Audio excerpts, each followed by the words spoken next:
ଏକ ଜଙ୍ଗଲରେ ଏକ ସିଂହ ରହୁଥିଲା। ସେ ନିଜକୁ ଜଙ୍ଗଲର ରାଜା ଭାବି ସବୁବେଳେ ଗର୍ବ କରୁଥିଲା। ସମସ୍ତ ପ୍ରାଣୀ ତାଙ୍କୁ ଭୟ କରୁଥିଲେ। ଦିନେ ସିଂହ କହିଲା, ମୁଁ ଯେତେବେଳେ ଚାହିଁବି ଯାହାକୁ ଚାହିଁବି ଖାଇଦେବି। ପ୍ରାଣୀମାନେ ଭୟଭୀତ ହୋଇ ଏକଠା ହେଲେ। ସେମାନେ ଏକ ଯୋଜନା କଲେ, ପ୍ରତିଦିନ ଏକ ପ୍ରାଣୀ ସିଂହ ପାଖକୁ ଯିବ, ତେଣୁ ଅନ୍ୟମାନେ ବଞ୍ଚିପାରିବେ। ଦିନେ ଖରଗୋଶର ପାଳି ପଡ଼ିଲା, କିନ୍ତୁ ଖରଗୋଶ ବହୁତ ବୁଦ୍ଧିମାନ ଥିଲା। ସେ ଧୀରେ ଧୀରେ ସିଂହ ପାଖକୁ ଗଲା। ସିଂହ ରାଗି ଗର୍ଜନ କଲା, କାହିଁକି ଦେରି କଲୁ? ଖରଗୋଶ କହିଲା, ମହାରାଜ, ଆଉ ଗୋଟିଏ ସିଂହ ମୋତେ ଧରିନେବାକୁ ଚେଷ୍ଟା କରୁଥିଲା। ସେ କହୁଥିଲା ସେ ହିଁ ସତ୍ୟିକର ରାଜା। ସିଂହ ଅତ୍ୟନ୍ତ କ୍ରୋଧିତ ହେଲା। କେଉଁଠି ସେ?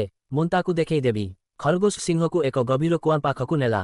ସେ କହିଲା, ମହାରାଜ, ସେ ଏହି କୁଆଁ ଭିତରେ ରହୁଛି।